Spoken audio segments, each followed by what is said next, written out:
যখন মনে হবে যে থিওরিটা গ্রিপে এসে গেছে তখন এনফ্লেক্সের বইটা পড়ার জন্য আমি বলবো, কারণ আমি ওটা লাস্টেই পড়েছি। আগে পিয়ার যাদব টার্গেট হাই কমপ্লিট করে তারপর আমি এনফ্লেক্সটা কমপ্লিট করেছি, এইভাবেই আমি পড়েছি।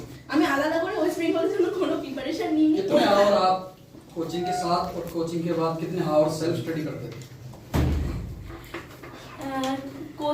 कोचिंग में आने जाने के लिए मुझे 5 आवर्स लग जाता थे। আমি বাড়িপুর থেকে আসতাম, পুরো 5 ঘন্টা আমার জার্নি যেত।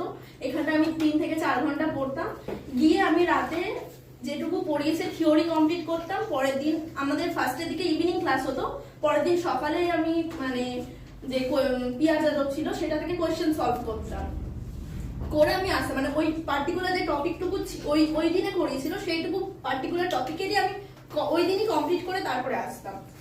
আর এমনি কোচিং এর পরে যেরকম নর্মালি রেগুলারলি আমি পড়ি, মানে 2-3 দিন ধরে একটা করে সাবজেক্ট কমপ্লিট করি, সেইটার ওরিয়েন্টেড এমসিকিউ করতাম। প্রত্যেকদিন আমি মানে 3টে স্লটে ভাগ করে নিয়েছিলাম দিনটাকে, 2 ঘন্টা করে।